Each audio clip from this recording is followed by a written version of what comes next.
अस्सलामु अलैकुम वरहमतुल्लाहि वबरकातुह। वालेकुम अस्सलाम व रहमतुल्लाहि व बरकातुह। अरे दोस्त, बहुत परेशान दिखाई दे रहे हो, क्या बात है? यार मैं क्या बताऊँ और क्या सुनाऊँ, कुछ समझ ही नहीं आ रहा है। समझ में ही नहीं आता कि छेड़े दास्ता कैसे, सुनाए तो बगावत है, छुपाए तो बगावत है। अरे भाई, मैं तुम्हारा मुखलिस दोस्त हूँ, आप अपनी परेशानी मुझे बताएं, हो सकता है मुझ नाचीज़ के ज़रिए इसका कोई हल निकल आए। अरे यार, परेशानी ये है कि मेरा लड़का पूरा 15 साल का हो चुका है, लेकिन वो नमाज नहीं पढ़ता और रोज़े भी नहीं रखता। मैं बहुत कोशिश करता हूँ कि वो नमाजी बन जाए, लेकिन वो नमाज़ पढ़ने के लिए तैयार ही नहीं है। नमाज छोड़ने के लिए उसके पास 1000 बहाने हैं। हालांकि हमारे घर का माहौल माशाल्लाह नमाजी है। घर के सभी अफराद दादों को छोड़कर नमाज पढ़ते हैं। सख्ती और प्यार दोनों तरह से आजमा चुका हूँ, लेकिन कामयाबी नहीं मिली। अब आप ही बताएं, मैं इसको कैसे नमाजी बनाऊँ? माशाअल्लाह, आपकी सोच तो बहुत अच्छी है। अल्लाह तबारक व तआला आपकी इस कोशिश में कामयाबी अता फरमाए और आपके लगते जिगर को नमाजी और दीनदार बनाए। आमीन। अल्लाह ताला आपकी दुआ कबूल फरमाए। हबीब भाई, अपने बच्चे की तरफ से जो शिकायत आपको है, इसमें आप अकेले नहीं बल्कि बड़े बड़े अच्छे घरानों के बच्चों का भी यही हाल है। आज अक्सर लोगों की ज़बान पर ये शिकायत रहती है कि हमारा बच्चा बिगड़ गया है, हमारा बच्चा नमाज नहीं पढ़ता, हमारा बच्चा स्कूल नहीं जाता। नौबत यहाँ तक पहुँच जाती है कि बच्चे पुड़िया गुटखा खाना शुरू कर देते हैं और इसका अंजाम बियर बार तक पहुँच जाता है। फिर माँ बाप रोते फिरते हैं कि हमारे बच्चों को समझाओ, हम बहुत परेशान हैं।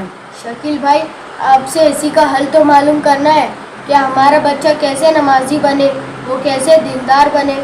हबीब भाई, ये मौजू तो बहुत लंबा है कि अपने बच्चे को नमाजी और सच्चा मुसलमान कैसे बनाएं। शकील भाई, कुछ तो बताए ताकि इसके सुधार के हम भी कुछ सीखें।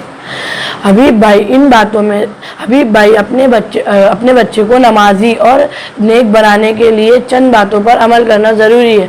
अगर हमने इन बातों पर अमल किया तो इंशाअल्लाह हमारा बच्चा दीनदार बनेगा, नमाजी बनेगा। शकील भाई, वो ज़रूरी बातें हमें भी बताएं, आपकी बड़ी मेहरबानी होगी। हबीब भाई, इन बातों में से पहली बात यह है कि हमारा घर दीनदार हो।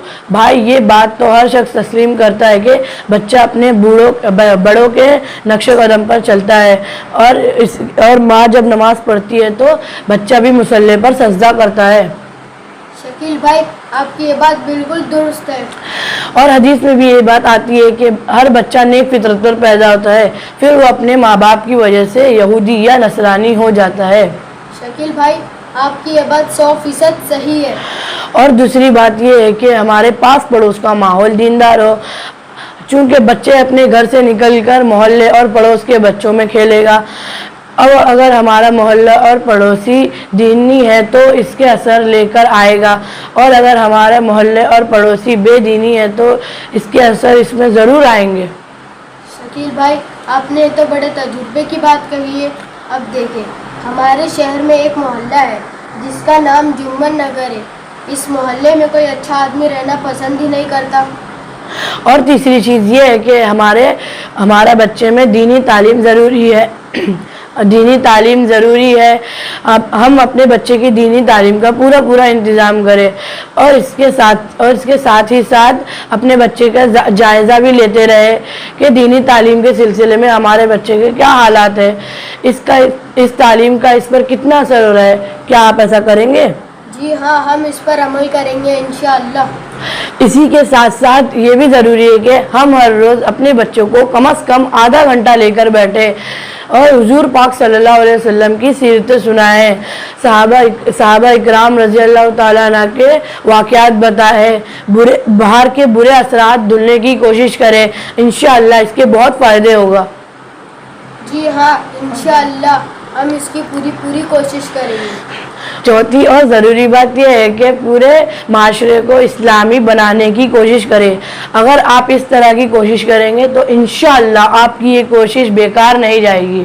शकील भाई, मैं आपसे वादा करता हूँ कि इन चारों बातों की पूरी कोशिश करूँगा इंशाअल्लाह।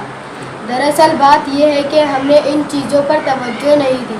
शकील भाई, आपका बहुत शुक्रिया कि आपने अपना कीमती वक्त दिया और बेहतरीन असूल बताए जो हमारे बच्चों के दीनदारी बनने के लिए ज़रूरी है। अच्छा, आप चलते हैं। السلام علیکم ورحمۃ اللہ وبرکاتہ. وعلیکم السلام ورحمۃ اللہ وبرکاتہ.